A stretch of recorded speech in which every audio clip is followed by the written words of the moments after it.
Hi, Dana. Good morning, boss. How are you? Another day in paradise. It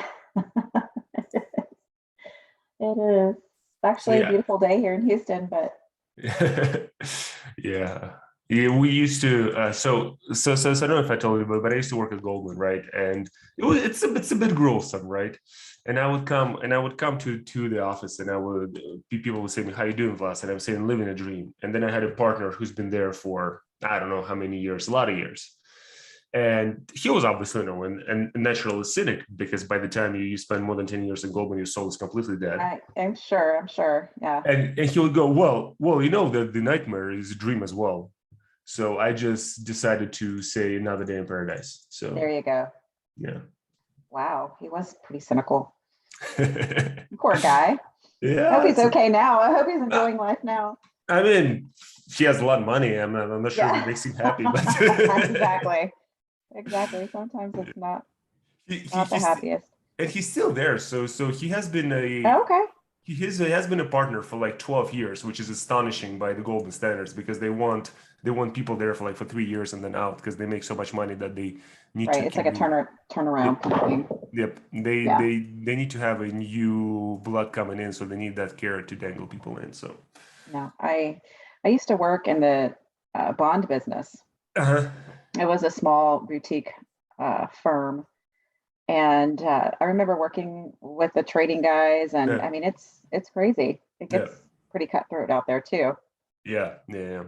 We we had one of the clients here at SAIC, a boutique bonding trading firm in Boston, and I'm blanking on the name. Uh, Let me see. And yeah, we have been. It's been I don't know. Finance is interesting, and I think right now it's on the rise. So people tend to think more fondly about it. While Hmm. in the middle it was a little bit less. Yeah, Yeah. yeah, that was. When did I work for this firm? It was like early 2000s, Yeah. and they really made their money probably about 5 years prior to me joining. There was Yeah. Yeah. yeah, So, yeah. So multi-millionaires, yeah. Yeah. So our client was Loomis Sales and Company. Yeah. They're just a small boutique firm. I'm sorry, what was the name? Loomis Sales and Loomis. Company. Okay, yeah, I've heard of Loomis. Mhm. Yeah. Heard of Loomis. Yeah, I worked for Spires Financial, and then Okay. eventually was bought by Amherst. Mm-hmm. Yeah. Um, but they're still functioning. I think they're in Austin. Yeah. I No, think I they would. have a Connecticut location. I think they have locations kind of across the country. Yeah, they probably do because it's Connecticut is a. It always kind of. I lived in the city when I was in New York, but it was interesting that every time there was like a rain or snow, there always would be a flooding on the track that goes from Connecticut to New York. So like half of the finance would just stop because a lot of people live in Connecticut and they just live there. Hmm. Yeah, especially Greenwich. Mm-hmm. Okay, let me. Yeah, people are pouring in slowly. So hello everyone.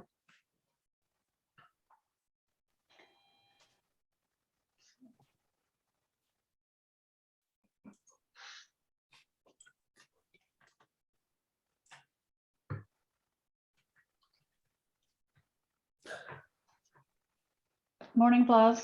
Hello. Morning. Hey, Michelle, how are you? I'm hanging in. Yeah, yeah. Okay,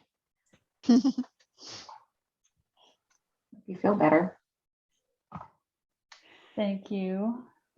So yeah, I had a shingles vaccine yesterday and I'm not reacting well. So I will kick off the session, but I probably will not be hanging out. Feeling a little wimpy. Nice. That sounds delightful. Super great. Good morning. Hi, Bridget. Good morning. Good evening, Abhijit. Is it evening there? It's almost night, so it's 9:15. So Almost bedtime. yeah, I'm glad your session went well with the Ken Blanchard training, Abhijit. It did. Yeah. I know for John, it was he was starting the session at 5 a.m. his time. So He's a good guy. yeah, Beauty of international business, right? yeah. Yeah. So Vlas, am I pronouncing your name Yes. correct? Yes. Okay. Yes. I opened Zoom today and all my virtual backgrounds are gone. I don't know why. Yeah, I don't know. It does it time to time. I had an interview on Friday that I had to conduct, and I'm trying to log in from my phone, and it wouldn't. Then I go my browser, it wouldn't. Then I go to my computer. I'm launching the Zoom, and it decided to update itself. So I was like 5 minutes late to to the interview. Yeah, I had an all hands meeting yesterday with like 100 people logging in, and half an hour before that, my Teams just crashed, and I'm trying frantically. And what's wrong? I had IT on call. Finally, I just went to the office, and I reached there 5 minutes before the call was supposed to start. Still better So than me because I was advantage of living close to the office. Yeah. Last, I'm impressed with how clear your camera is. Oh yeah, it's I do a lot of sales, so Okay. so I have to compensate a little bit. I decided that I'm going to compensate this with the good equipment. So Michelle, we were really looking forward to having this session in person in California. I Yeah. know. That's such a bummer. Yeah. Yeah. But it looks like things are getting better. So hopefully you guys enjoyed this session, and then we think that starting from April, everything is going to be more or less open. So we'll see how this goes. Okay. Give But folks again- just another minute here before we get Yep. started. Okay. Yep. I can see people trickling in as well.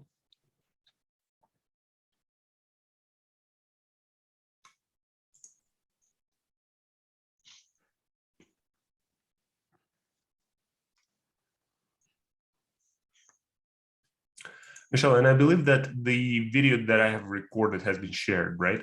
Correct. Yes. Okay, awesome. Okay.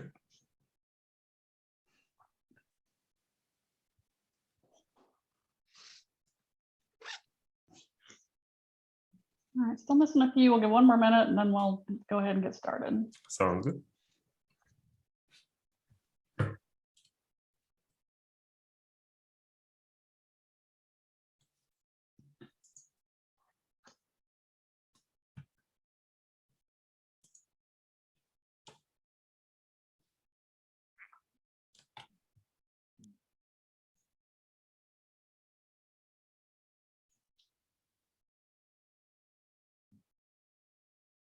All right, well, let's go ahead and get started. It is being recorded so others can catch up if they join a little later. So welcome to our final session. I didn't think we'd ever get here. Some days it kind of feels like we've been doing this for 5 years with COVID and the stops and starts. And so very exciting. We are here at the final session about innovation and creativity. And, our first inaugural impact group is almost ready to close. So our first 2 days, today and tomorrow, are going to be with the Silicon Valley Innovation Center. We really wished we had been able to take you to the West Coast and, enjoy a little wine and see some good campuses, but Omicron had other ideas. But we do have a really great lineup of some innovative leaders that are going to be speaking with you over these 2 days. Hopefully spark some thoughts on how you can approach your own work, in different ways. I guess it's a little early for wine, except for Abhijit, but we will make do as we go forward. Day 3 will be internal to our team, just some wrap up type items to kind of close out this cohort. Thanks to those of you who have gone in and put your feedback on the mural site. For those that haven't, if you could do that before Friday, that would be great. It'll be much more efficient in session if that's done ahead of time. And as we're about ready to start our second impact group, really want some wisdom from this group on, what worked well, what we can improve, so we can take those pearls of wisdom and institute it for our next session. So for the 2 days here today and tomorrow, Vlad Lezin will be your MC extraordinaire. He is the COO at the Silicon Valley Innovation Center. And prior to joining them, he's held leadership roles at some big name companies such as Goldman Sachs and Wells Fargo. So with that, I will turn it over to you, Vlad. Awesome. Michelle, thank you so much. So as Michelle mentioned, I have been kind of working between, finance, technology, business innovation for the majority of my career. And here in Silicon Valley Innovation Center for the last 3 years, we have been trying to understand what the innovation is. And I have recorded a small video that covers some of the basics of what we think innovation is and some of the unconventional truth, as we call it, for the clickbait almost, to define what the innovation might be and how we see different companies thinking about it.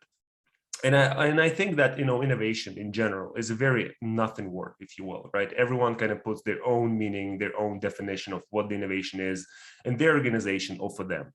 And that's why it's important to start to see what other companies do and how they approach that innovation and that change in their organization, hopefully the better change in their organization.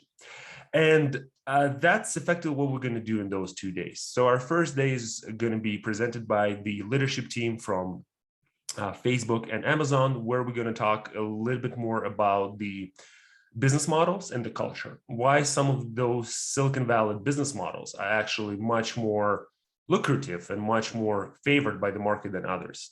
And then tomorrow, we're going to go into a little bit more of the particular examples. So we're going to listen from the Netflix about their culture, how they approach their customers, how they approach their team, how do they do experimentation, how do they do design thinking.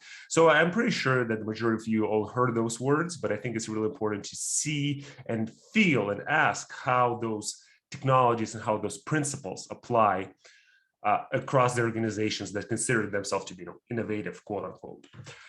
And then our last presentation is going to be from the company in your industry, Skycatch, who has a lot of experience working in your industry, working with the biggest name in your industry. And they're going to kind of give the overview of the trends that they see they see in the industry, and also some of the products that are on the market right now that kind of change the way construction is done. So that's going to be our 2-day program. And do you have any questions on it? Maybe for me. Awesome. Okay. What was the name of that company that you just mentioned? Skycatch? Skycatch. Yeah. So yeah, Okay. they effectively, they built some really interesting suite, I would say, of the applications. They kind of covered the majority of construction problems, at least as I understand them, right? Given that I'm a generalist, but I think that the best way to describe what's happening in the industry by listening to the people who work in that industry the most, right? And can kind of see the new products and actually can test and see and process that information further. Okay, yeah, that's this. All right, any other questions? Because I have a very small exercise for you. All right, so while we wait for the Vijay, our first speaker, so I said in my video that the innovation, and I said it here, that the innovation is really definition that is very personal, right? Is that every company or every person in the company see that innovation differently. So I would like you to take a minute and maybe post in chat, what is innovation to you? So when you think about innovation, when you think innovation in your company, what does it mean? And I don't want it to be a lengthy. I want you to maybe put 1, 2, 3 words, what the innovation actually means for you or in your company, or maybe where you think that innovation, that change might be the most beneficial in your organization. So how about we take about 1 or 2 minutes, and if you have it ready, please, but if you're not, just go and paste in the chat what innovation means to you. How do you interpret innovation in your current role? All right. Okay. Got it. Okay. New and impactful. Okay. Okay. Okay. Okay. Okay. Okay.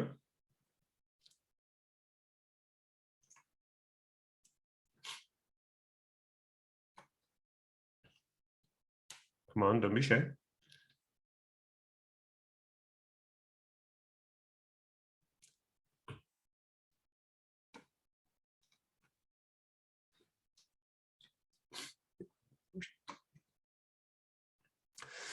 So here's interesting. Okay. So Matt, maybe I'm going to ask you first, and I know that a couple of you mentioned that as well. But what is new to you? How do you define new? So new as in universe, new as in your industry, new as your company. How would you define new? It just that's a tough one. How would I define new? I mean, it's new in the context in which whatever it is matters. Like new, if it's like a product that would be, or a product or service that would be sold worldwide, it would be new worldwide. If it's a product that would only be sold in, you know, structural engineering applications, it's new in structural engineering, I guess. I don't know. No, it's good. It's good. It's good, right? So I think if I heard you correctly, that the new, you mean the almost a new customers or new revenue stream for the customers that haven't existed before? With the new I was getting at is whatever the innovation is, not the money that comes in from it or the customers that want to buy it. Okay. Awesome.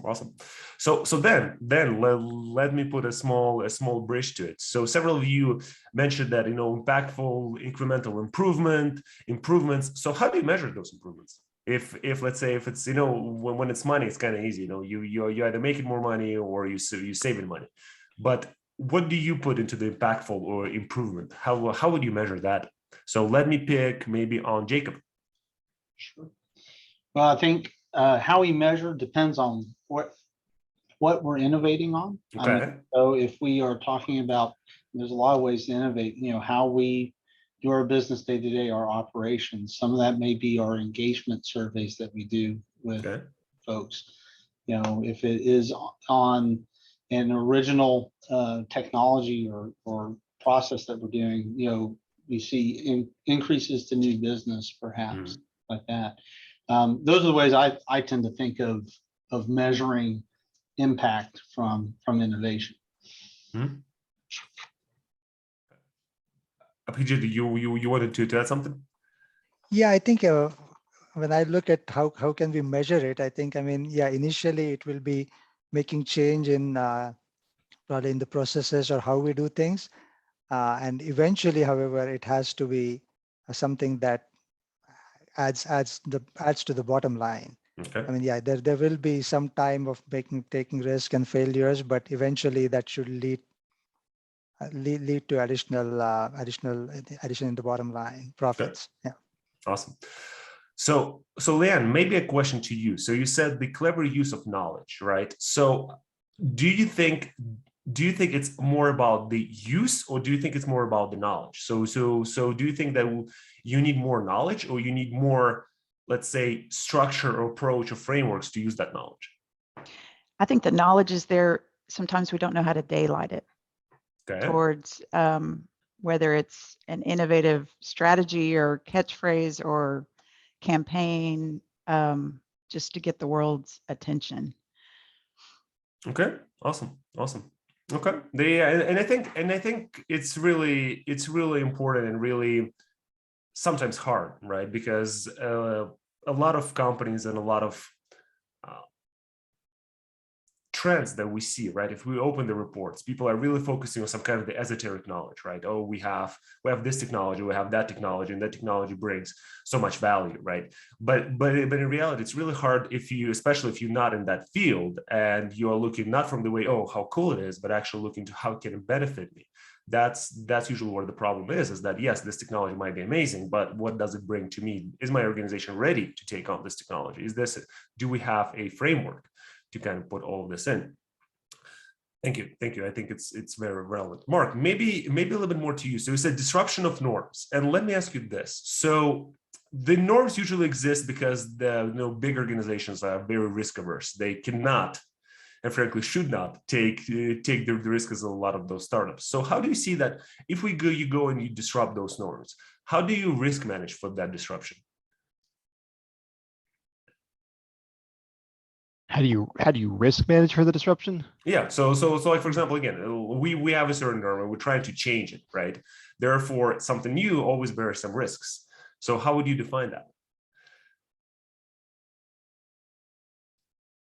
I guess it's willingness or to take a leap of faith and try something new, despite the conservatism that we have in place.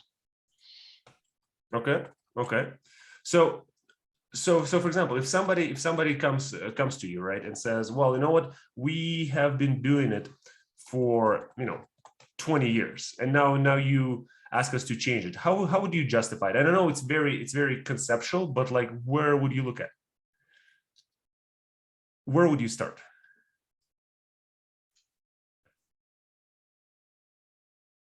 I mean, I don't know if that was limited to him, but it seems to me there'd be some sort of cost benefit weighing. What do I think the benefit would be from this, and how much am I being asked to put into it? Okay. Sounds good. Yeah, agreed. Matt, I think also you have to start small, and almost like obvious outcomes, even if you're dumbing down the sell a little bit. I think you have to start in like very obvious and easy to connect the dots. Like, okay, if we do this differently, then here you're going to automatically get this schedule benefit, and you don't have to connect too many dots. And then once you get a willingness to change, then that opens up a door. But I think you have to start very small and very obvious. Yeah, and I think, like, in general, Apijit, you wanted to add something? No, just adding on to what Ryan said, I think, yes, you have to start small, maybe some proof of concept, start it in a smaller group, or try it out before you make the change wholesale and apply to the whole org. So maybe, yeah. Yep. All right, awesome. And I think, like, in general, right, to Ryan, what you said, when it kind of comes down, and Leanne, maybe to what you have mentioned earlier, is that I always try, when we kind of think about those initiatives, I try to focus really on three things. So I'm trying to say, okay, it's either bringing us money, it saves us money, right, or it satisfies the regulator. Anything else is kind of just trickles down to this one. So I think that, in my experience, having this mentality, focusing on those three things, maybe not putting them out, but at least like having this as a foundation, helps a little bit to ease that conversation. All right. Thank you so much for sharing. And I'm gonna take a screenshot of everything that we have discussed here today, and tomorrow, when we have our final session, we're gonna go back to this and see, was there something that you heard that kind of fits into that picture, or maybe not, right? And then we can kind of do a little bit retrospective about everything that has been done. But our first speaker is already here, Vijay. Hello. Hello, Vijay. Nice to see you. You too, Bless, and good morning, everyone else. I hope it's still morning. I don't know what time zone you guys are in. Definitely still morning. Yeah, we have. Is it still morning? Yeah, we have people all over the world, which I always like. All right, so Vijay, as always, I'm gonna do the introduction, and then in the meantime, if you want to go and share your screen, and then we can go from there. Go for it. Awesome. All right. So our first speaker is Vijay Balan, who's Director of Scaled Growth for Business Platforms at Facebook. Vijay leads publisher growth at Facebook Audience Network. In this capacity, he's responsible for driving global publisher acquisition for all Facebook publisher solutions. He's also responsible for all ad tech partnership globally for Facebook, which also drives supply growth Audience Network. He previously ran global business development for enterprise market customers at Facebook. He came to Facebook as a part of the acquisition of the LiveRail. As Senior Vice President of Global Operations and Services at LiveRail, he was responsible for global customers operation. As a pre-revenue employee at LiveRail, he was vital in setting strategy, product, customer, pricing, responsible for the build-out of the operational structure of the business, which contributed to the exponential growth in revenue and customers in years to come, eventually drive to profitability, culminating in successful acquisition by Facebook. So Vijay, what is the publisher growth? Well, when you kind of read the bio, it's well, for one, we're no longer called Facebook. For those of you who read the news, we're called Meta now, and still trying to get used to that. we are no longer Facebookers either. We are MetaMates. MetaMates, which is going to take a little bit longer, I think, for me to get used to. It just doesn't roll off the map like it used to. But we'll see how it goes. But well, thank you for that. I mean, it's a wordy bio, but just really quickly, I thought it would be good to set context on who I am and why I'm here, why I'm doing this. So I've been in startups and large companies for a long time, and mostly, almost exclusively in tech.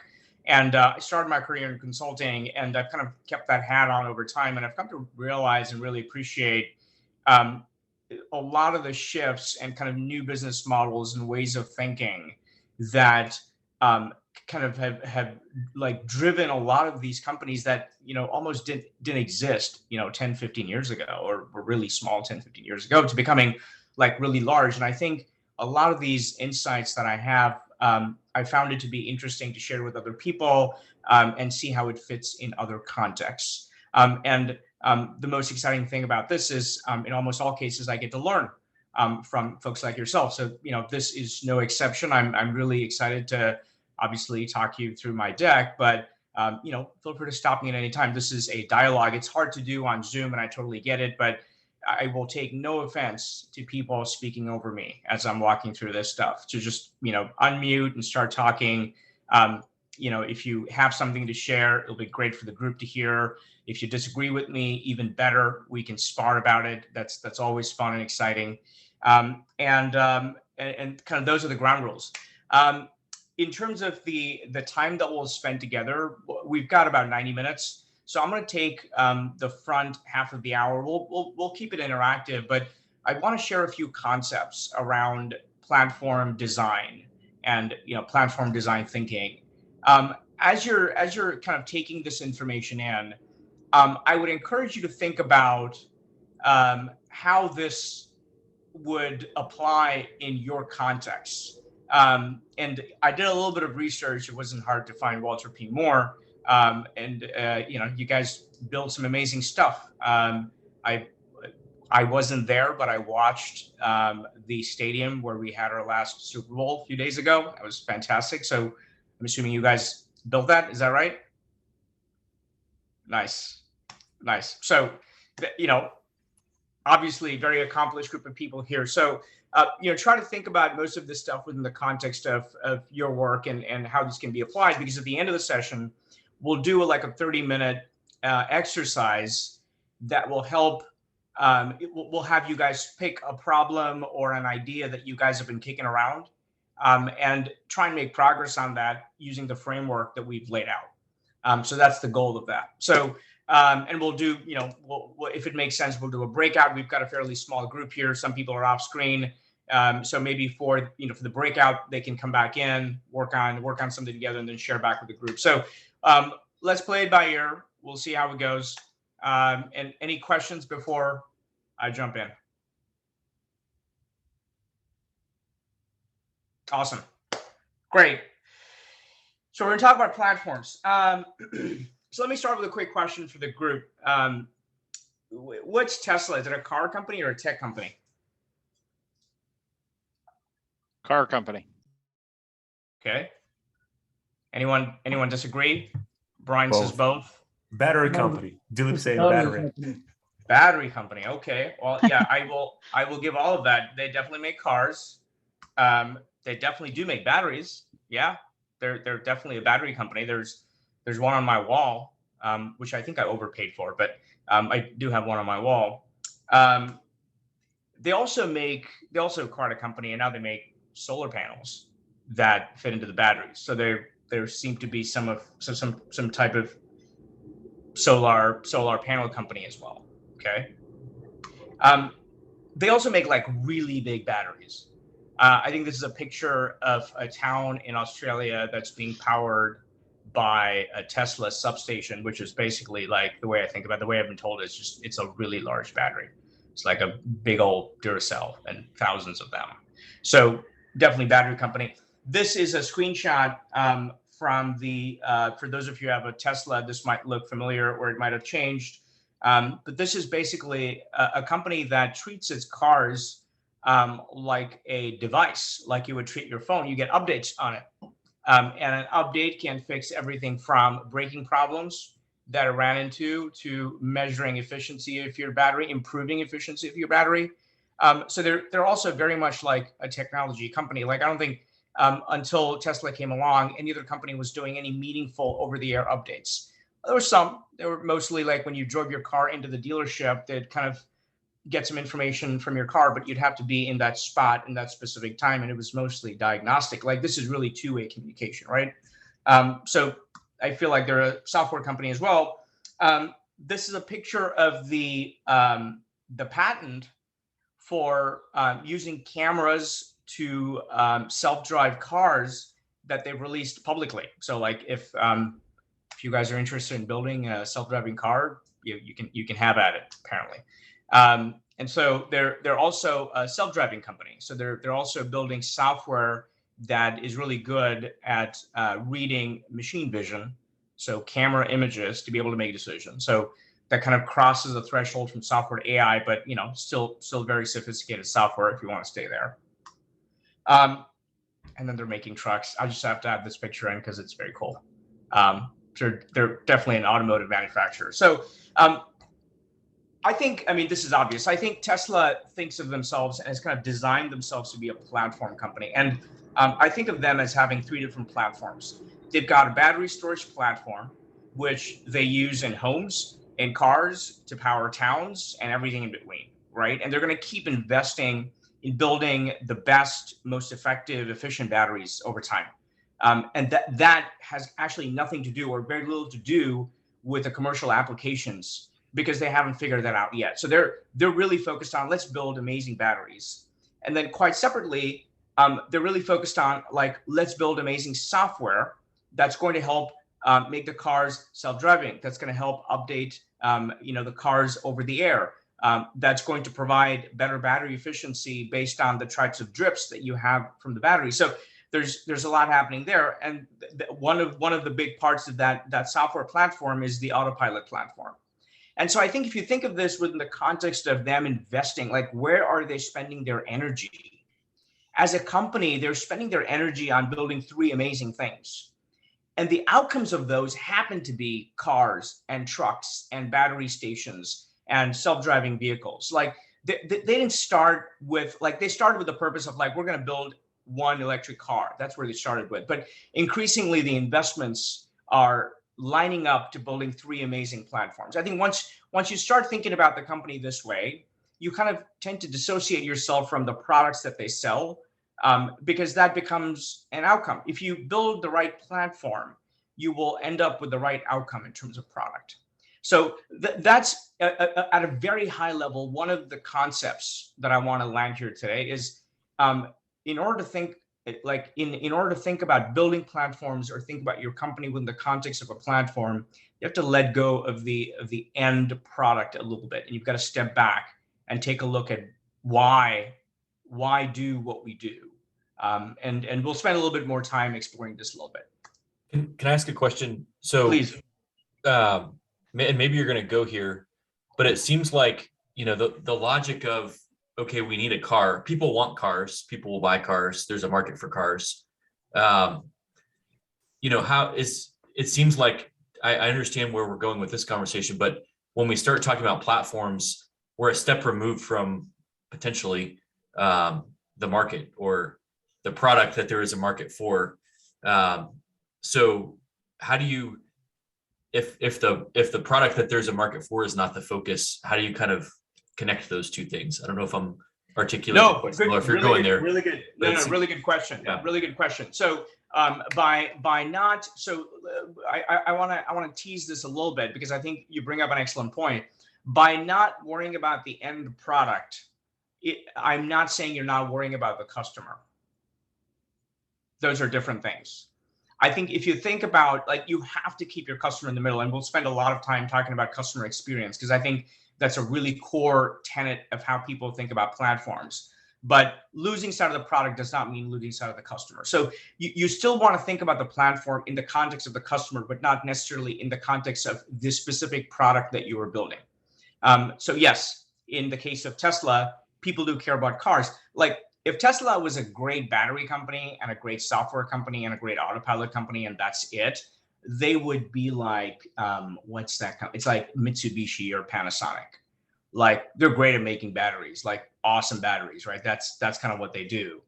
But they don't make cars, right? So like we wouldn't have the same emotional or even like financial value, associated with Panasonic. Because they're just like a back-end company. I think what Tesla also does well is it ties these platform capabilities to specific outcomes. Like they want to build an awesome car that people love and want to buy. They want to create an amazing brand that people want to be part of. And they've created a movement around, being more, like having a smaller footprint in the world. And, people want to be part of that, that brand. So I think there are a lot of things that they're doing right. But Ryan, good point to think about those two things quite separately. Yeah, no, that makes sense. So these ultimately get connected to some kind of customer value proposition that they can differentiate in. Okay. Correct. Well, let me try and answer with the next slide right here. So you got there, like the way I think about the three components of the platform is you've got the customer journey, which I think is critical. And there's companies that have built platforms specifically focused on customer experience being delivered as a service. Business capabilities, you've got business solutions as a service, and you've got core technology or infrastructure as a service. So to your earlier point, if you don't have the customer experience platform at some point connected to your core capabilities, you're not going to succeed. So you've got to get all of these three components in place for you to have a platform that will accrue the most value to the most people. You can do one of these and you'd be successful, but if you want to truly maximize the value of the offering that you bring to market, I believe these three components need to exist, and they need to like coexist and really tightly fit in with each other.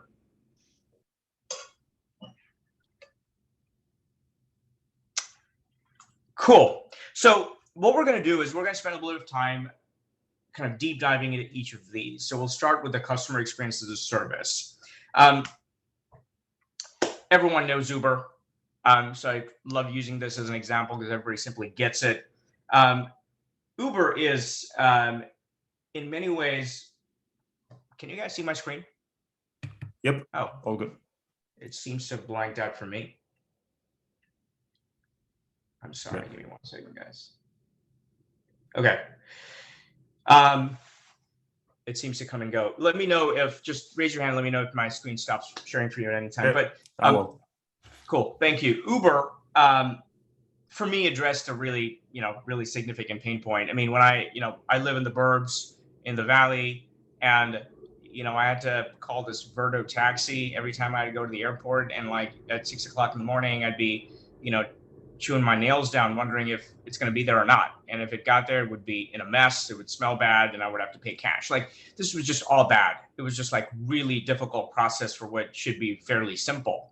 And I think Uber changed that for a lot of people, right? You're able to get like a real consumer pain was solved. You got a decent car. You could order it on an app.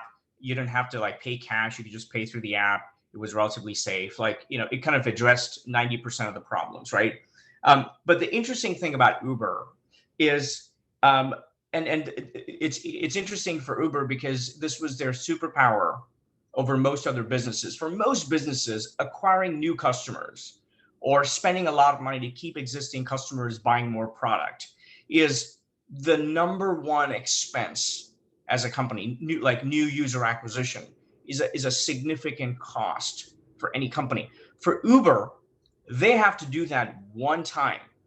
And the interesting thing is, if they acquired me, which is basically getting me to download the Uber app, and I happen to live in San Francisco, then they've acquired one user, one rider in San Francisco.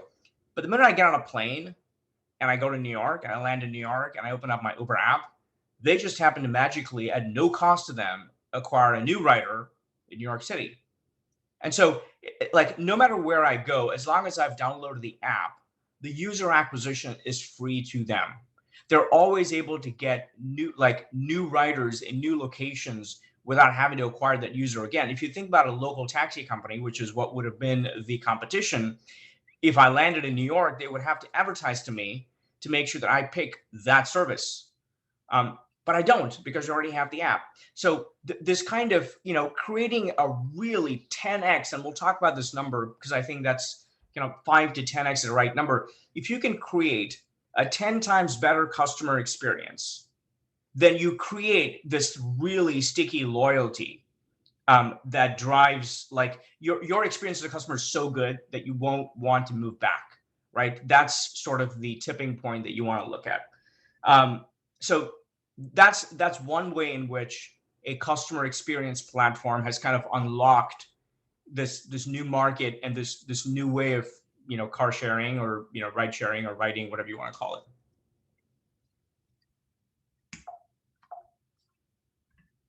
All right. Here's a quick quiz for you guys. There's one company that does all of these things. It's not Amazon. Who do you guys think it is?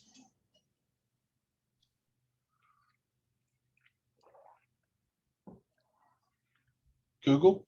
Google. Close. Apple. Google, Apple. Apple. Does most of this, but it's not search engine. Not search engine. Yep. Not logistics. Yahoo. No. It's not an American company. That helps. Not WhatsApp, is it?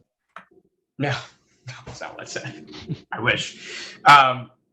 It is Alibaba. It's a Chinese company, and Alibaba's got an interesting story because it grew in a very different regulatory environment. So, I also want to kind of, say that, like, this would be really hard to replicate in most Western countries, right?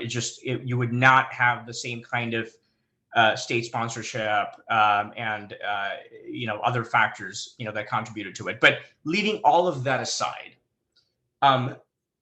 it's interesting to understand why Alibaba built all of these things. It's obvious that they could, but why? Like, why not other things? And this is a really interesting conversation. This came from an interesting conversation I had from Yin Yang, who's the SVP of operations at Alibaba. And this is how he explained the early genesis of all of these different businesses, right? So their insight was that 50% of online shopping was happening on mobile phones. The rest of it was on laptops. And they had an app, but they were basically controlled by the App Store. And so they decided to basically build their own phone and browser and OS because they wanted to own that experience entirely. They wanted to be the one-stop shop for all of their customer searches. And they knew that mobile was going to be big. So they really invested in that, right?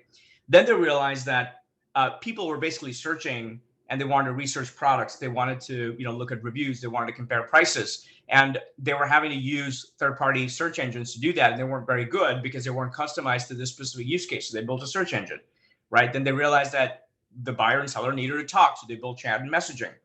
Then they wanted the customer to pay for the purchase. So they built a payment system. They built their own logistics to, take stuff around. So they took a B2B marketplace and they just looked at the entire vertical of the customer experience. And they said, we are going to own every step of that customer experience. So this is a weird, bizarre way to do business and think about it. But for the purposes of our presentation right now, there's no better exposition of this kind of platform thinking than Alibaba, where they just said, because we can own the entire stack, we will own the entire stack.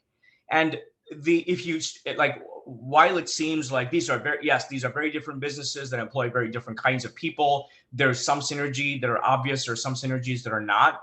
Owning the entire customer stack has made them incredibly powerful because for the customer, things just work. They've effectively created, and if there's any Apple customers here, you'll appreciate that as well. I think Apple does the same thing really well, is that because they own so many parts of the things that they sell, the interoperability just makes things seem magical, right? So that's the customer experience that I think you want to aspire to, and they've built a platform that enables that over time.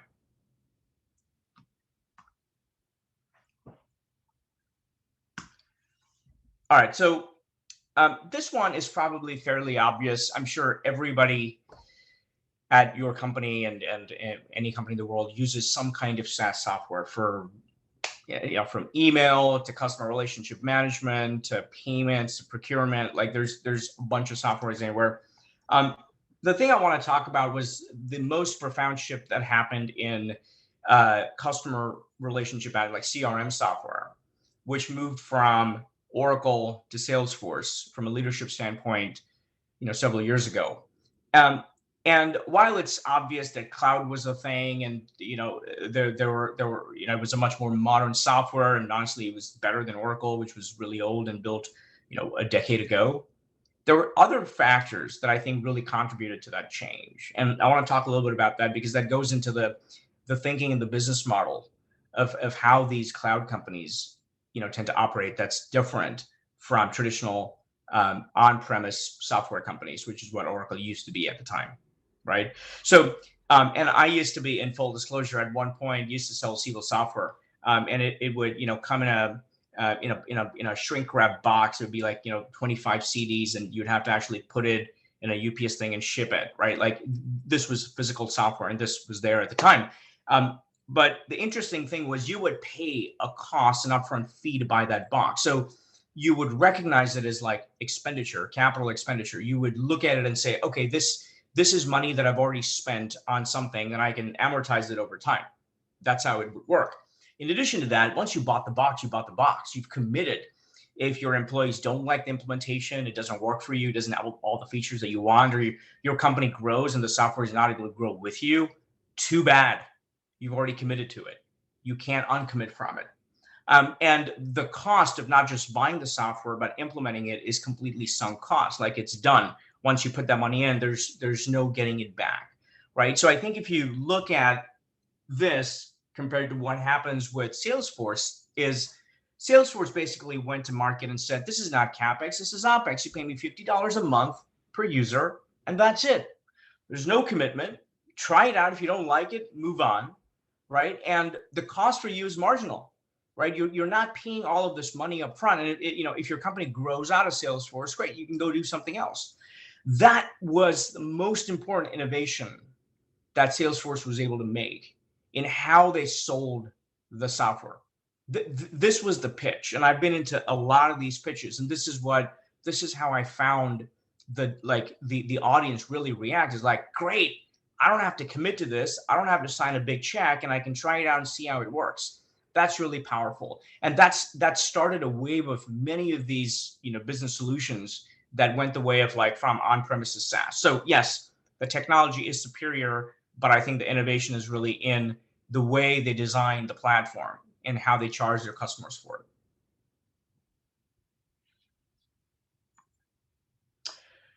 it. This is the last slide. This one's probably really obvious. I'm going to give a very simple example. For those of you that know cloud computing, you've got three platforms that dominate the space: Microsoft Azure, Amazon Web Services, and the Google Cloud. You've got these companies that have effectively monopolized all cloud computing. And what this effectively does is, back in the day, if you were a startup, you would spend about 80% or 90% of your money on buying servers somewhere in the world, and you'd have to run your website on it. Now you pay $5 a month and you get access to a basic instance in AWS, and you can get going. So you've fundamentally changed the way in which you think about infrastructure. You don't have to worry about all of the back-end pieces and how they fit together. You can just focus on running your business. So that's been a huge change. Oops, I kind of gave this away, but Shopify is a company that takes infrastructure in a slightly different direction. So Shopify has 218 million shoppers, about 1 million merchants, and they recorded, I think they actually update these numbers now, it's probably more than 16 billion in GMV transactions on their platforms. They don't sell a thing. They're not a website. It's not like Amazon. You can go buy anything from Shopify. They're purely infrastructure. What they've done is they've basically taken all aspects of what it would take to run an online e-commerce store, and they've modularized it. So they've got design, development, support, building your own app, SEO, how you search for it, and all of these templates that come together to build a package for someone that's looking to sell products online. You can just buy that for $120 a month, right? So they've simplified and abstracted a lot of these complex elements. So I'll stop there if anyone has any questions before we move to the next step.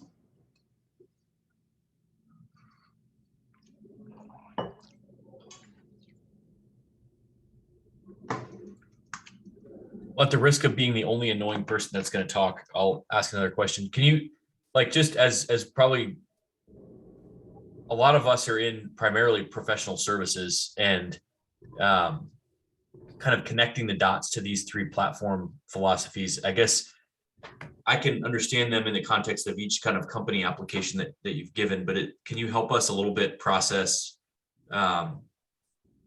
is where our thinking needs to be going, kind of transformation from professional services to more, of kind of models that we've looked at, or is there some kind of other correlation there that we could kind of more explicitly pull out? Yeah. So I think that, so a couple of ways to answer that. I think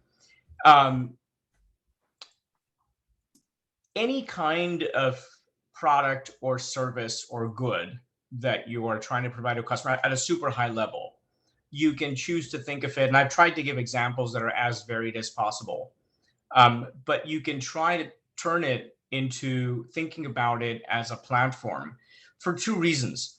One is ideally, and one of the reasons you're on the screen right now, which is that, when you build a platform right, then the economic value for all of the people that are using the platform increases, right? And you will accrue some of that value, but you will accrue some of that value for your customers as well. So when you think about it in the context of like professional services, it'll be good to start thinking about, as we get into the exercise, what is the core value proposition that you provide your customer today, right? Are there things that inspire you in this conversation, or things that you want to talk about? And this is a dialogue. We can spend as much time on this, Ryan, as we see fit. Is how do we change that experience? How do we 10x that value prop? Is there something we could be doing differently? Is there a new model that we can unlock that would allow us to 10x the value? And we'll spend some time on, like, if professional services is the problem area that we want to focus on, then when we actually get to the exercise, we should kind of paint that clearly as to what the problem statement is. What do we want to solve for, so we can all have a common, surface contact area to be able to go and work on the exercise. Yeah, that sounds good. Thanks. Okay. Awesome. All right. So this is the setup for the exercise. So we're kind of getting into exercise mode. Does anyone know what the Fresno drop of 1958 is? I wasn't alive. I wasn't there. I'm not that old. I read about this, but the reason I like to think about this is it's a really interesting way to think about the concept of a platform without all of the Silicon Valley mumbo jumbo, right? Like, you can build platforms, and people have built very successful platforms in 1958 before the internet existed, before we had smartphones and all of this cloud stuff, right? And so I want to use that as a framing, because it will help us think about how platforms are constructed with the absolute bare bones of the three things that we spoke about: customer experience, business solution, and infrastructure. And this does not require technology necessarily. It's been enabled now, and it's grown because of that, right? So in 1958, credit cards weren't a thing. Store cards were things. So, like, you go to Macy's and you could get a Macy's card, and Macy's would give you a card that you could use to shop at their store and at their store only.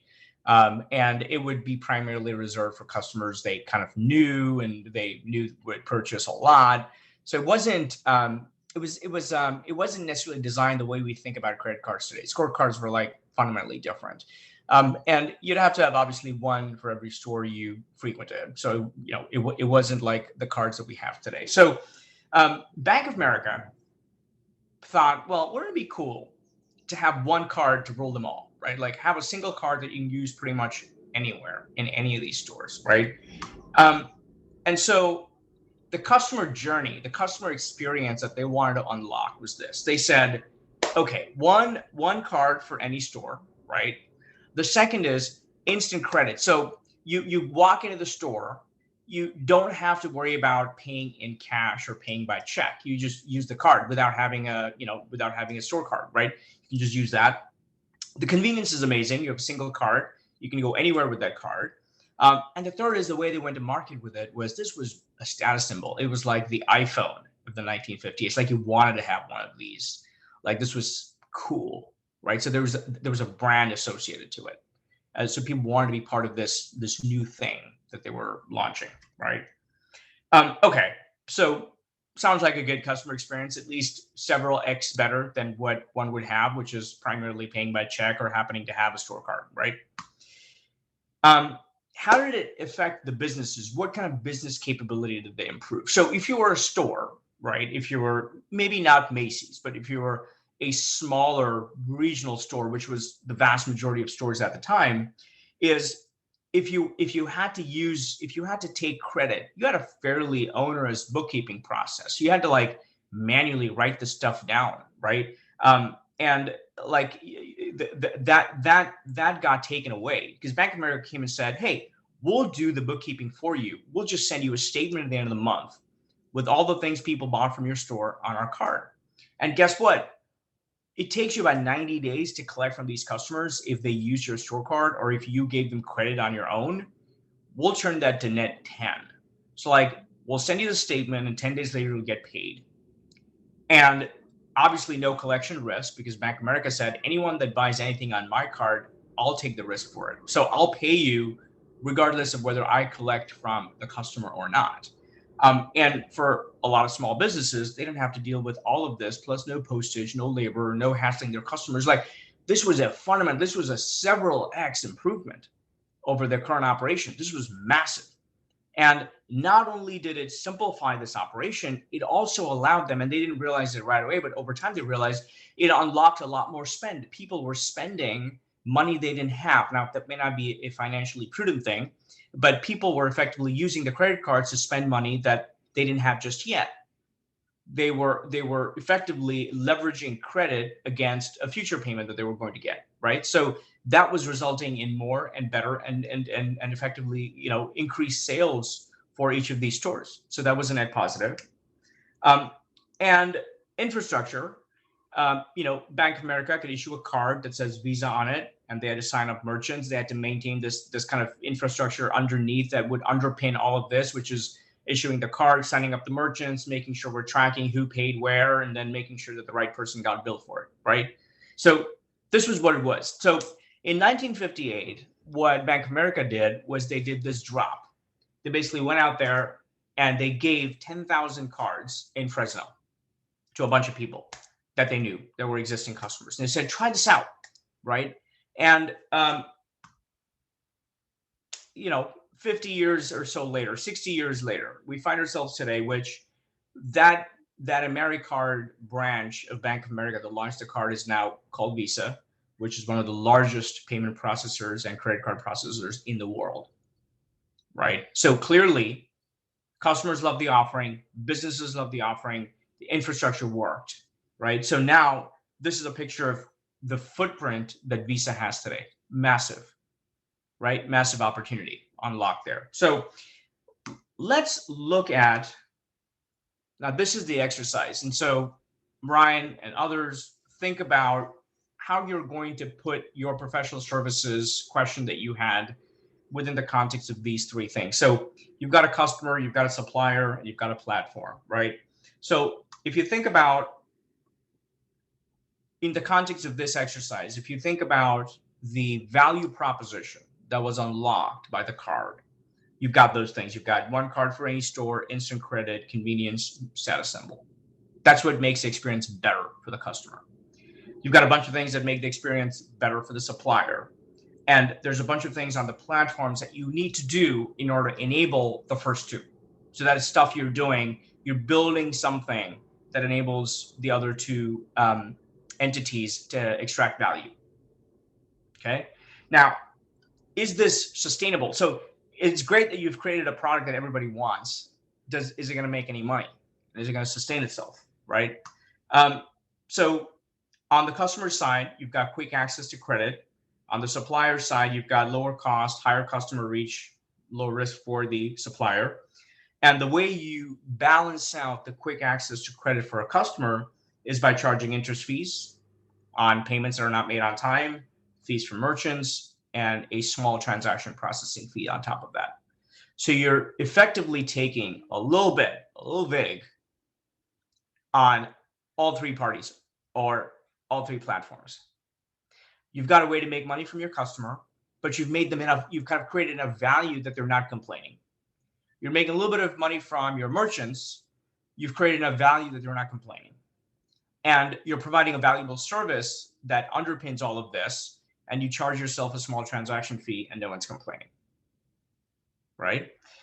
One other aspect of this is what you're effectively standing up here is a two-sided marketplace underpinned by an infrastructure platform, right?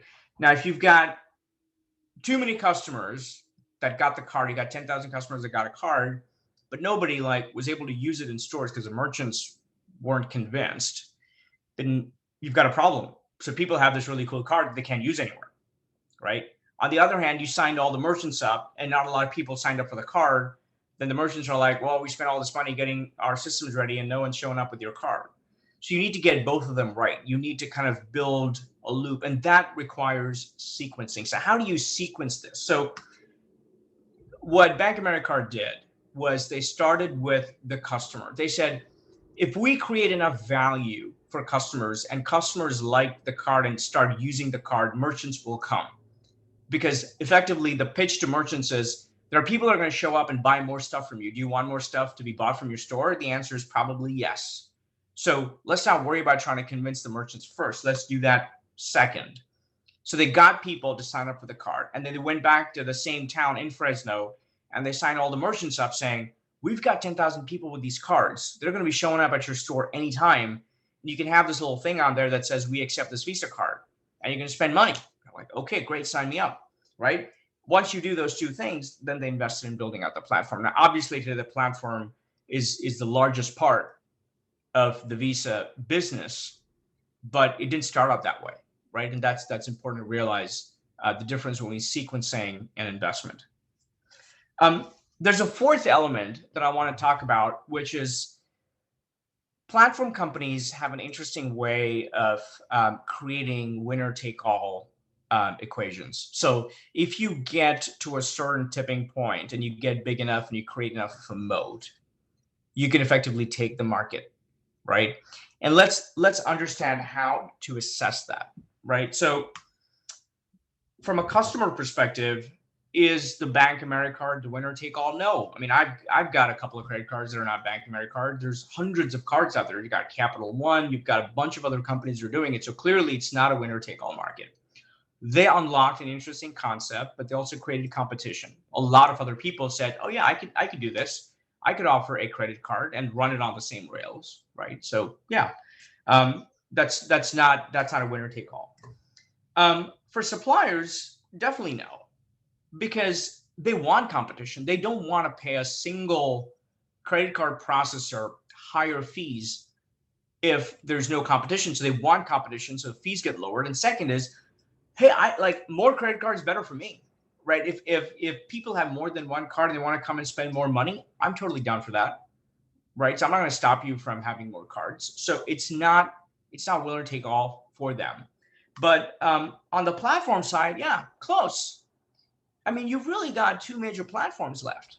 You've got Visa and MasterCard. You got Amex. It's much more niche, much smaller. Doesn't have the same global footprint that the other brands have. You've got Discover, which is way smaller, but they've got some interesting stuff. But that feels like a winner takes all or winners take most market, right? You've kind of got Visa and MasterCard take 80% of the market at this point. And they've got two platforms. So building an underlying infrastructure seems to be hard and difficult to replicate. and the trust associated with it is been built over time, that you've been able to, both of these companies have been able to monetize it really well. So I'll stop there. We've got one more example, a little bit more modern one, to kind of balance this out. Before I go there, any questions, any thoughts? Yeah, generally, how do you differentiate in your own mind between a platform and a network? That's a good question. So I think of platform as providing a underlying valuable service to anyone that accesses a platform. And the people that access the platform don't necessarily have to be interconnected. So for example, in the case of the Visa example, there are people that are connecting into the platform and that are kind of dipping in for the service and getting value out of it, but they are not necessarily interconnected with other people, other customers of the platform. A network is one where the actual value lies in the people using the platform being interconnected. That is a requirement of a network. So if, like, the reason that people join a social network, as an example, is not because it's the best utility or the best social network out there, it's because everyone they know is on it. That's the driver. And that creates the network effect. What is the value? Sorry, I missed that question. Can someone read it out to me? I can't see your. What's the value between Block and what was the other one? Block. Yeah. Block. What is the value proposition of Square, which is now called Block, versus a Visa or a MasterCard? Oh my God, we could spend hours on this. So, well, so a couple of things. I think if you, this kind of goes into crypto and blockchain a little bit. So without getting into like the rabbit hole here, I think the fundamental attraction of cryptocurrency in general is, in today's world, finance is managed via fiat, right? So you've got on the note, on a currency note in most countries, it says, this document, this piece of paper is guaranteed by the Federal Reserve Bank of said country, right? So it's effectively issued by fiat. And that is a contract that people of that country have with their government. And that value is determined by the strength of that contract. So if people lose faith that the American government is going to honor the contract of paying $1 for a dollar bill, then we have a problem. Then you have a failed economy, right? That worked in a world where we weren't as global and we weren't as interconnected as we were before. I think the world that we're entering now, and we're probably already there in many ways, is we want to be able to transact more seamlessly across countries, across currencies, across different types of financial instruments that get hard. And I think crypto allows a way for everybody. And like, I think the core concept here is it is not owned by fiat. It is owned by the ledger. The ledger records a transaction that's available for everyone to view. So trust has been replaced by transparency, is the easiest way to think about the difference between Visa and Block. Visa relies on trust. When you go to a store and you show a card and it's got the Visa symbol on it, the store owner says, yeah, that's Visa. I know them. I signed up with them. They're going to pay me net 10. I don't have to worry about collection risk. I trust this company, right? That's the exchange that's happening. It's a trust-based exchange. On Block, it's not trust. It's transparent. We know exactly who the two counterparties are recording their transaction in a fully open and transparent way. There's no middleman. There's no Visa in between saying, I'm going to take your request for credit and offer it to you, merchant, and then I'm going to bill the customer, take my fees, and then give it to you. There's no middleman. There's only two people, and everybody who is part of that ledger system can see the transaction. So that's the easiest way to explain the key difference between Block and Visa. Does that make sense? Yes, it does. Vijay, a kind of related question, somewhere in between crypto and maybe Master and Visa is kind of a different platform with the current currency is the digital payment systems, right? I mean, Yep. like your Google Pays and Apple Pay and all that. So, I mean, in the last 2 years with the pandemic, I might have used my credit card maybe 3 or 4 times versus Google Pay almost most of the time. So, I mean, it's kind of, that's a different platform, even though it's the currency is not going to crypto. So I guess is that like the next But it's disruptor discounted. Its infrastructure is MasterCard though, or Visa. for Google Yeah, Pay? it's still running. Yeah, it's still running on the same rails. You just change the interface from a plastic card to your phone. And this might seem, and this is so interesting, right? For us Americans, we're like, oh my God, this is so modern. Like we're using our phones to pay for stuff. Like people have been using. My parents live in Singapore. They've been using phones to pay for stuff for like 10 years, right? So when they come to the US, they're like, what is this antiquated plastic credit card you want me to whip out? Like, this is bizarre. But I think the interesting thing there is that do we need these kind of Visa and MasterCard rails? Because if we're effectively saying the interface changes to a phone and the underlying transaction is costing someone, me, the consumer and the merchant, 2.9% plus 30 to 60 cents, depending on the deal that you have with Visa, there's a question of like, if we're going to move entirely to a digital system, do we really need to pay for every single transaction? It worked when less than 10% of financial transactions were made over card. But now, if that's going to be the other way around, when 90% of transactions made over card, then you really start to think about, well, does a company like Block make more sense, where we kind of trade the 2.9% for more transparency, and that's what's driving the digital currency creation in China, for example. Like China has become, with like WeChat especially, but with a whole bunch of other platforms, they're close to being cashless. Like if I went to Beijing and I didn't have WeChat on my phone, I'm useless. There's nothing I can do. I can't order food. I can't rent a cab. I can't do 90% of the things that one could do before. Like nobody takes cash anymore. That's not as true of India, which has also got a fairly sophisticated financial system now. They've got another system called Paytm that they use. It's not as prevalent, but I think it's going to get there. And I think once you get to that tipping point of more people using these digital platforms and other platforms, you're going to start to see this real kind of desire to say, okay, well, let's step back and see if we can move to something that is not that expensive for consumers and for merchants.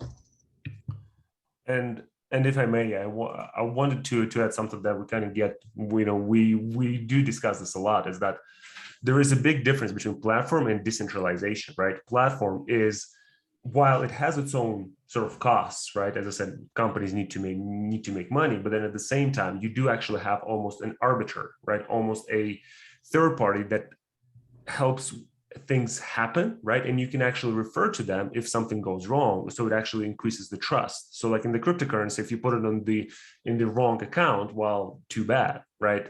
But if it happened in the PayPal or something like that, you do have actually your platform that you can go and talk, and this usually increases the trust. So I think trust is one of the really key things that separate the platform versus the decentralization and kind of being, in the Ethereum, if you will.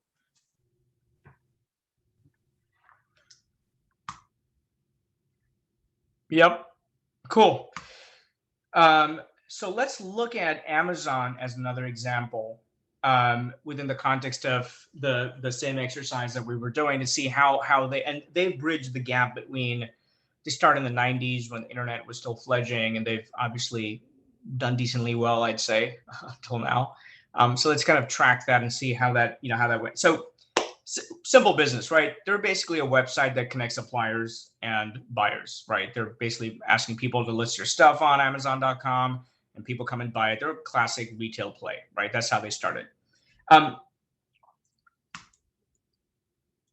This was, in my opinion, the most kind of, and some people realize this, but not a lot of people realize that fulfillment by Amazon was the single most important reason why Amazon grew the way it grew.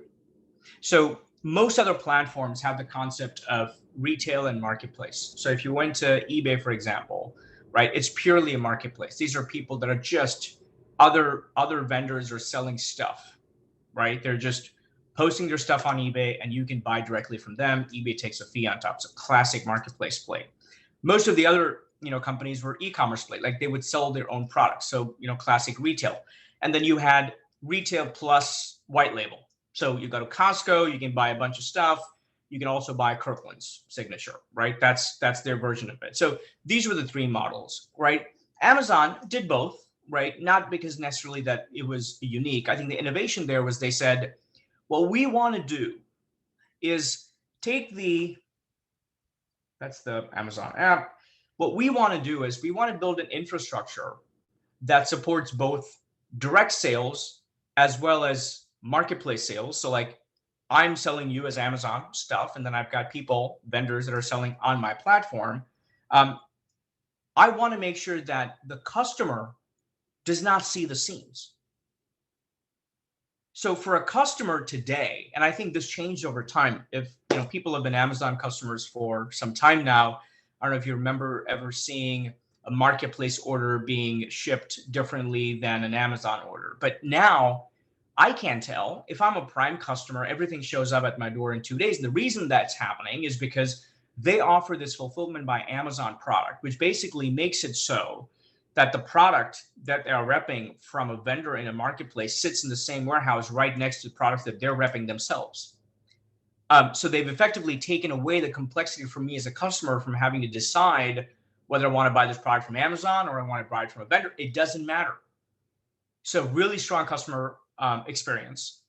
It's a really strong business solution because for these vendors now, they don't have to worry about trying to figure out the logistics and whether they're going to have a charge for shipping or it's going to be free shipping and how soon it's going to get there. No, they just send it to Amazon. Amazon takes care of all of that for them for a fee, for sure, but it increases the surface area of customers that they can actually connect with. And then they obviously built out a really impressive infrastructure to make sure that all of this can happen, both on the logistics and the physical goods side, as well as on the technology side. So, putting this within the context of our grid, let's look at what this grid would look like, right? So you got a really strong value proposition for the customers. It's an everything store. You can buy everything. Free shipping is a huge draw. Prime Club is one of the stickiest subscription based models out there now, right? It's because it's valuable in and of itself in terms of offering quick shipping, but now with all the other goodies that come with it, you've got Prime Video, you've got free books you can read on the Kindle.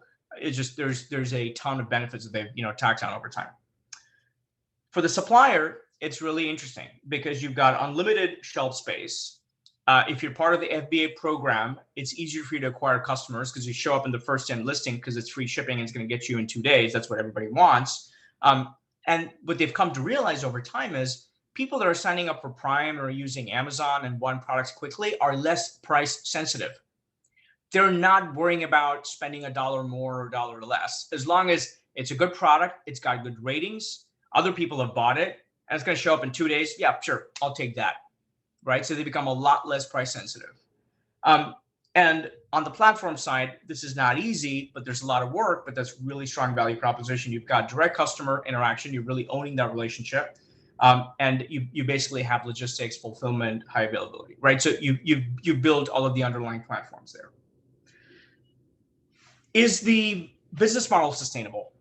Value for money for the customer. So people feel that paying for Prime or buying on Amazon is value.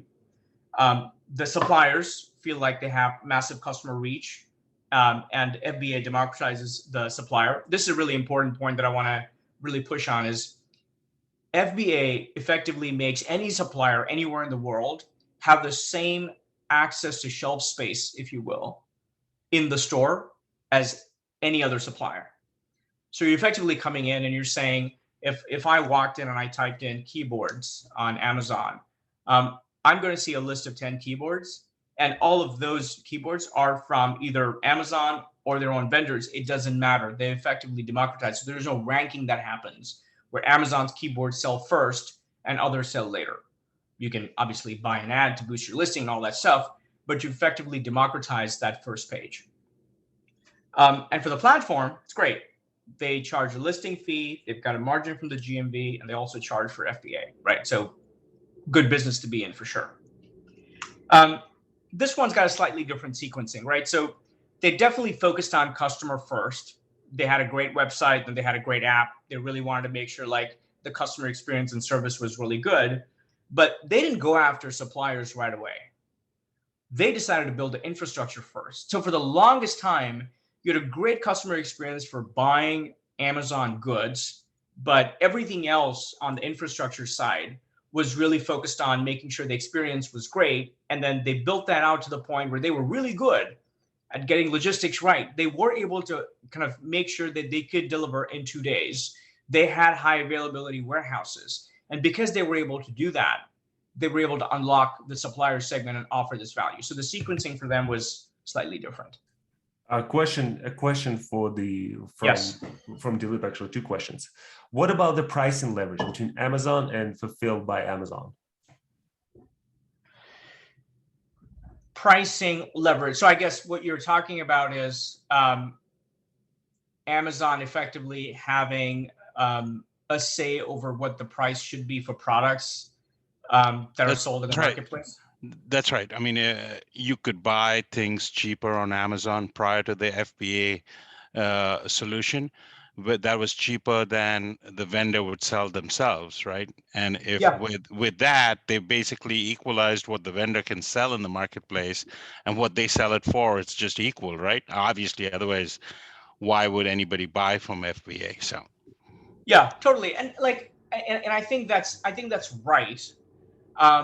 I don't know if it's any different than what any other big box retailer that has a large customer base does or did before Amazon, right? I don't think what Amazon's doing is unique. I think they're unique in that they're doing it at this incredible scale.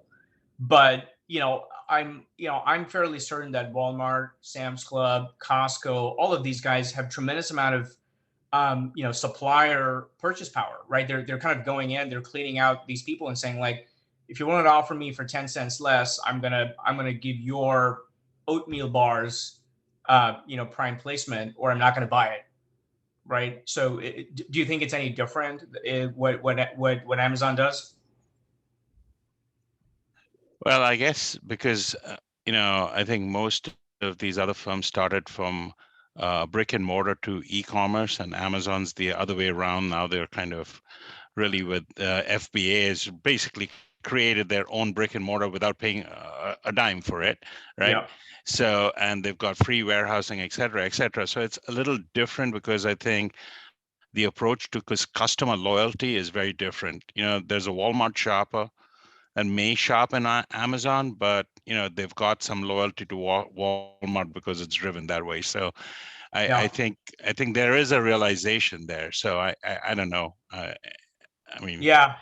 No, that's a good point. I just reflecting on that, I also think drop shipping was a concept that did not exist prior to Amazon. And I want to say drop shipping accounts for, I've got to wager 50% of Amazon sales. So this is stuff basically shipped in from all over the world, gets dropped in a warehouse somewhere. You really don't have any relationship to the supplier at all other than pricing. Right. And the truth of the matter is, increasingly as we go forward, we're talking only about one part of Amazon. Amazon is like a mutual fund, and 75% of their profit comes from AWS. I mean, I'm just throwing out a number, but it's in that 70%. It's predominantly AWS, which is making the money. Yeah, it is. And even more interestingly, I don't know if you did, but I certainly read the results for last quarter. Their advertising business is now bigger than YouTube's, which I thought was just incredible. So you put those two things together, and you've got a company that is supposedly doing e-commerce, making more money from cloud computing and advertising.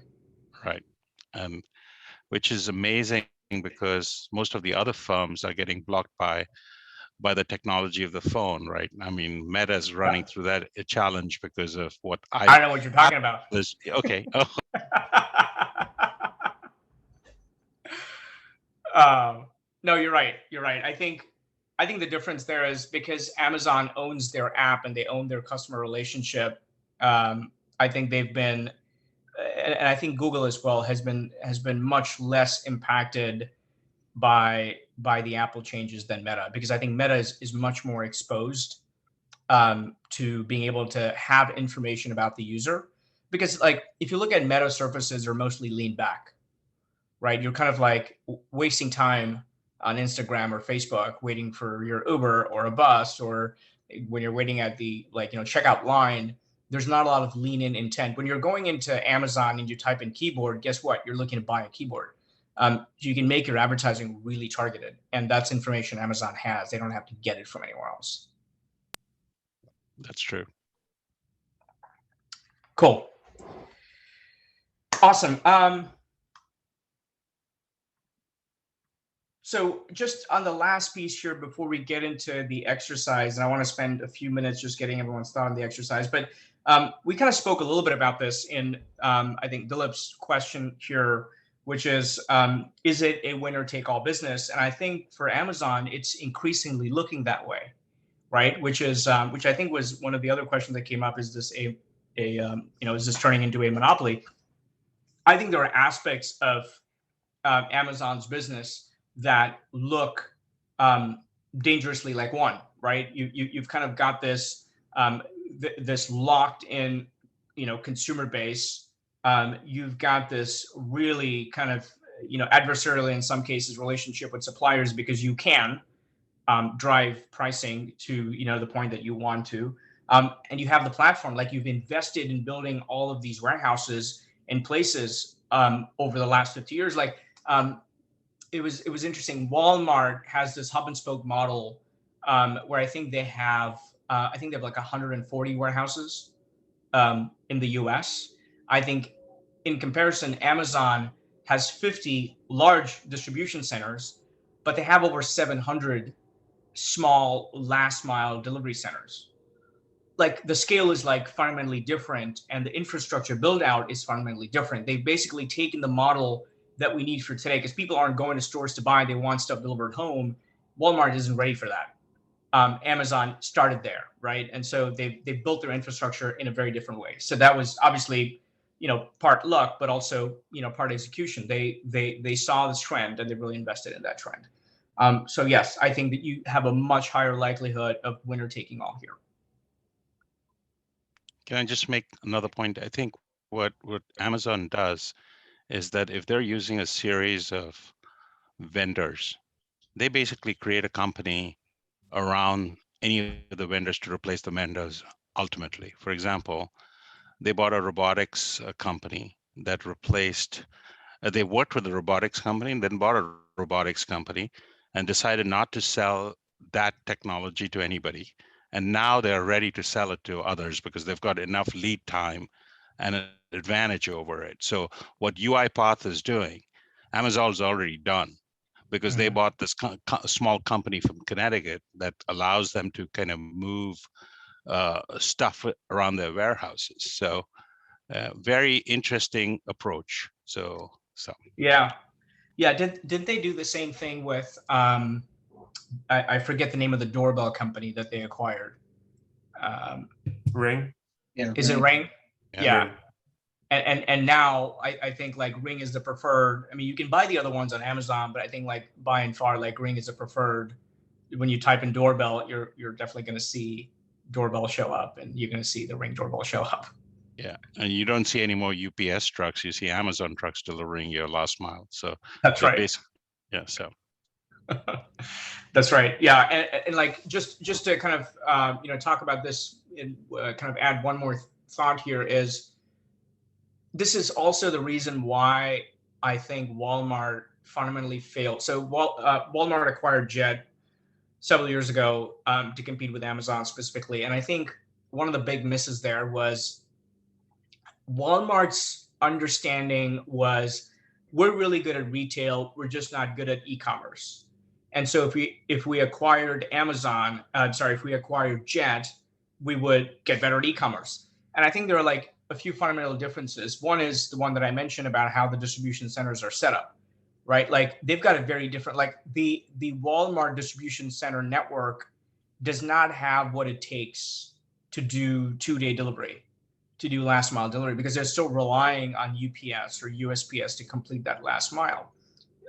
You don't see Walmart.com trucks show up at your door and drop stuff off, right? So it's a different model, and I think that realization came too late. They're still trying, but I think it's going to be really hard for them to kind of retool Walmart to be Amazon.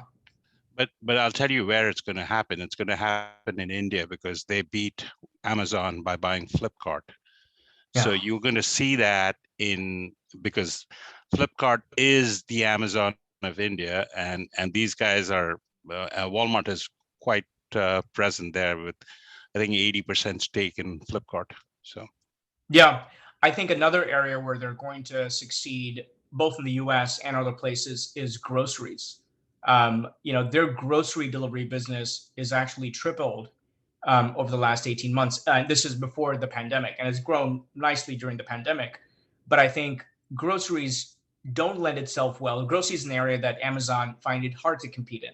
Amazon's really good at SKUs that can be stored in warehouses, can be dropped off. They're not very good at a carrot and another carrot are not the same. One of them is good, one of them is bad. And there's no way for Amazon, they don't have the capability to do that. Walmart's been doing it for a long time. So I think you're going to see that. I also think, to the India example, there's a company called Ninjacart that's doing a lot of this delivery, grocery delivery in India. And I think Amazon invested, they took like a 30% share there as well. So I think they're definitely going hard into trying to unseat Amazon in newer developing markets. All right, shall we go to the exercise? Let's do it. Okay, so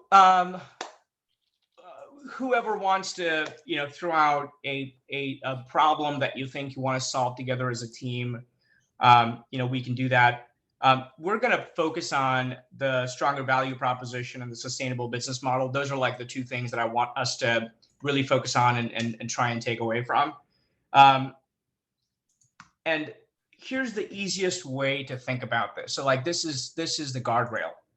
When you pick a problem, try and come up with a solution. Don't worry about the business model just yet. Try and come up with a customer experience that would be ideally 10x, but at least 2x better. Like it has to be fundamentally, like significantly better than what it is today for most people. And this is not just improving your service. You've got to look at your competitive set, right? And understand if this new service you're offering is 10x better than the competitive set, right? When you think about the business solution that you're providing, I think there are two ways to think about it. And some of this came across in the conversation we had about Amazon, as well as Visa, which is you want to drive short-term benefit. So customers will buy stuff that they see benefit in now. There's no question about that. So you want to do that. But you also want to create long-term preference. And that's the kind of stuff that happens with the Prime Club, right? You're creating preference. I was speaking with a gentleman that runs growth for Costco, and he described Costco's business this way to me, which was really eye-opening. He said, Costco is not in the business of making money. We're in the business of not losing money. So we have 100 million people that pay us about, on average, between their executive and their regular membership, about $70 a month, right? So we start the books with billions of dollars in the banks. We start the year with billions of dollars on the books. Our job is not to lose that money. So we're in a very different business. What we're trying to do is make sure that we can provide the best deals, the best products, the best experiences to our customers at the lowest price possible. And the lower ceiling of that price is to make sure we don't lose money, right? So that's a very interesting way to think about it. And when you think about it within that context, you then realize they've created a superior customer experience, but they've also created for themselves a long-term preference. Like people hold on average to their Costco memberships for 15 years is the number that I've heard, right? That's a really long-term preference business to be in. So you know reliably year after year, you've got millions of people that are willing to pay you $100 a month, a year. So when you think about the business solution, you've got to find what is a short-term benefit? How do you get people hooked today? But then how do you hold on to them for the long term? Like what is the business model? What is the value proposition you create that holds on to them for the longest time? And then the last one is we can spend less time on the infrastructure piece. I would love for us to get to the first two. And then we can talk about what infrastructure is needed to actually create the value that we're creating. All right. So Vijay, how about we go into the breakout rooms for about 10 minutes and then we'll bring people back and maybe close in like 3 or 4 minutes. Okay, that sounds good.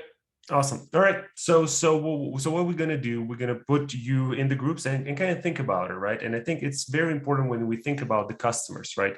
Who are your customers here, right? And and I know that your business model is a little bit different, but still, how can you make that customer experience is a little bit different for the customer that might not be just a retail? So I think it's really interesting part to actually understand where the customer experience is in your organization. So let me go and break down into the groups. I'm going to break probably in the group of 5. Five groups, and then we can go from there. So I'm just going to sign it automatically. And then does anyone have any questions about what we're trying to do? And I'm going to share those pictures that Vijay has shared on just right now. So I'm just going to go and put it in the chat. And then I'm just, oops, sorry, I put it for 1 minute. All right, here we go. So if you guys want to click on that link, and there's going to be 2 pictures from that we have right here. So you have it as a reference. And then I'm opening the rooms. So I'm going to bring you back in about 10 minutes. All right, let's get started. Cool. Have fun, guys.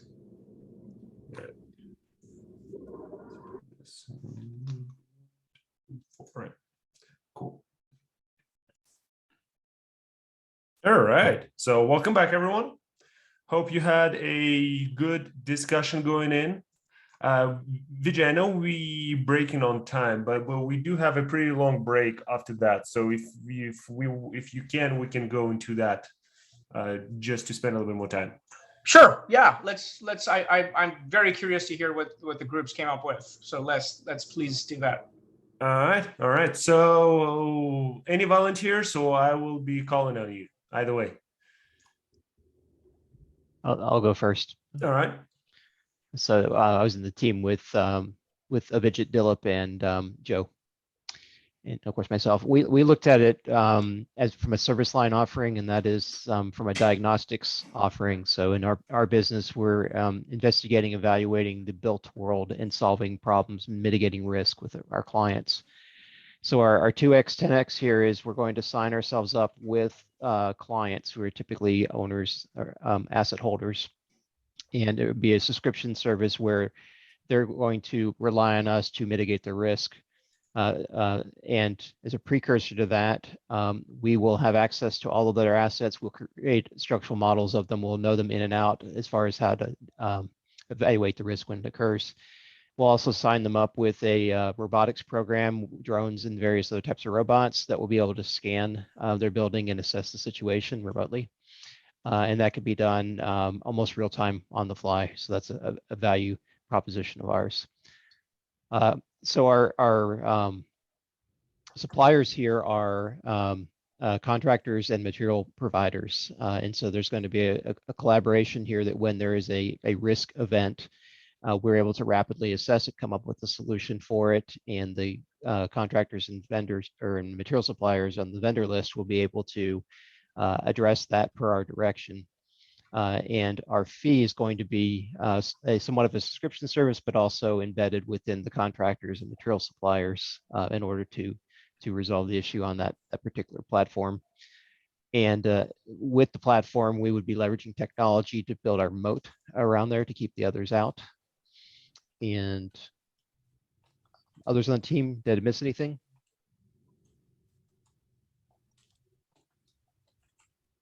Guess No, I not. think that was Yeah, good. so- And I think you're going to make the delivery very lean. The Yes. drawings and all that is going to be very lean. Only what the contractor needs to get the problem solved. Nothing more, nothing less. Right. So yeah. So Mark, we had a similar discussion in our group, and I'm just wondering, owners historically, even institutional owners, defer maintenance like crazy. And so, we're saying like, Oh, okay, yeah. pay, MD Anderson, pay us $200K a month and we'll do this service. They're like, well, actually, we're just not even gonna do any of that anyway, because when something really bad happens, then we'll figure it out. So is there a way to connect what you're talking about to, just wondering, like funding through insurance or some other, like where we went with our conversation was something like the Safety Act, where you're getting discounted insurance rates and a limit of liability from the federal government if you de-risk your project through these ways. I wonder if there's some monetization angle there. I wonder if you thought about that, because that's kind of where we were stuck talking.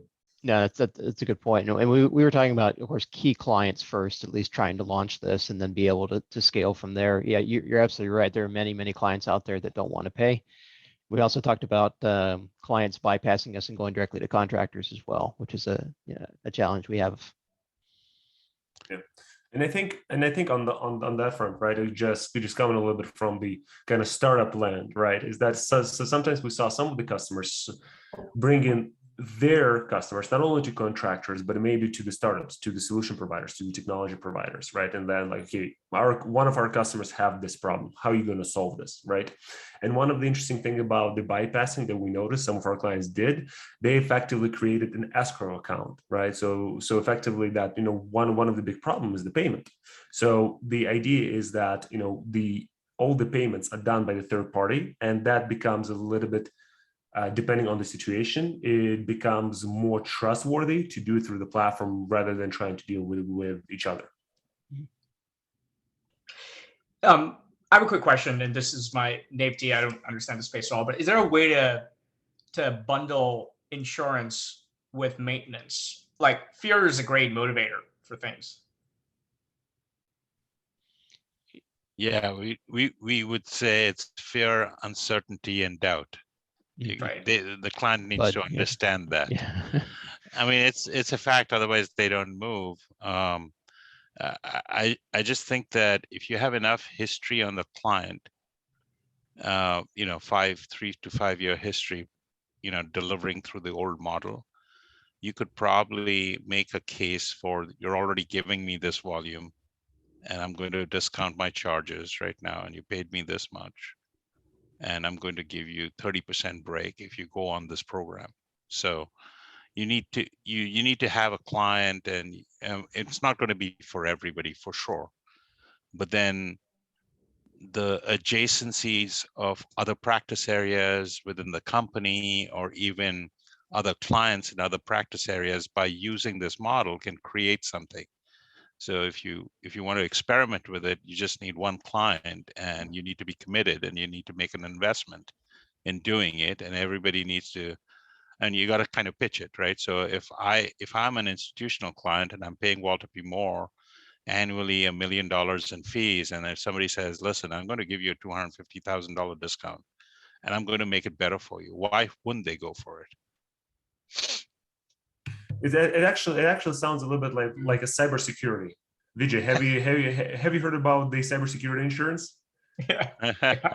That's effectively what they do, right? The first thing that they do is that they go and they try to hack you. And depending how successful they are, that's going to be the premium, right? So that's kind of almost the same idea. Yeah. But a lot of these startups, when a claim hits, I'm not sure they're going to be around. I think that's a slightly different problem. Sorry. Yeah. All right. Anyone else wants to share? Thank you, Mark. Well, I was going to say we had a kind of a similar conversation about really focused on what we thought just the general value that we're bringing to clients, or where we can make that big difference. A lot of what we're doing is is intellectual property and knowledge, and how quickly can we get that to folks that are making decisions. And I would almost piggyback a little bit on what Mark's describing there. If there's an opportunity to add, somehow cost data into this and give people the ability to, along those the lines of maintenance, have some financial modeling that's built in that they have access to, that they, as a part of that subscription to help them build their budgets around, which I think there's a variety of ways that we could do internally to feed into something that is web-based or something like that, that brings people in, that there would be an opportunity to do that, to start to get better cost confidence on some of these decisions, even to the point of some of the prototyping that we've talked about doing with different solutions. So. Yeah, and we do actually have, we do have a client in South America who's doing the effectively genetics for the cattle industry. And what they do, they understand that, they cannot cover all the needs for the customers, but they have their reps and they have their people talking to farmers. And what they do, they kind of understand the needs, and they invite other companies who can fill the needs of those customers that they already have. They invite those other companies and they just take a fee from every transaction that happens. So they build a platform around that. All right, so maybe a one last share and then we can break and let the VJ go.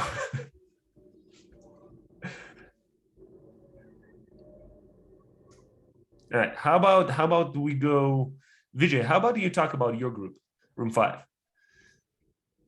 Well, I think Stephen, Leanne, Brian, one of you guys want to take this? We didn't land on a specific value proposition, but we tried to look at the pain points that our customers are experiencing. And so we looked at the values of people and time, the time it takes to get a built product out there and occupied, and then people. Oftentimes permitting can take the longest for us, and the government agencies don't have enough people assigned. It's like a roadblock. So we were trying to kind of brainstorm ways to overcome those pain points. And then we also talked about leveraging the technology group at Walter P. Moore and really seeing how that could blossom, since that is an expertise that is needed across many firms. Awesome. Okay. All right, Vijay, do you want to quickly close? Sure. Awesome. Thank you so much. I learned a lot, at least in my breakout. I'm going to go do some research on a company called Katerra, which apparently failed spectacularly. So I'm very excited to learn more about that. And I've got really smart about, at least a little bit smarter than I was before I started, on how hard it is to build stadiums and hospitals. So kudos to you guys for doing this. It's incredible work. And I had fun. Hope you guys had the same. Blas has my email, my contact information. I'm on LinkedIn. You can find me anywhere. Happy to chat more. Drop me an email. Always looking to learn and share. So good luck for the rest of your day, and I'm sure we'll see you again. Awesome. All right. Thank you. Thank you. Thanks a lot, VJ. Thank you. Awesome. All right. So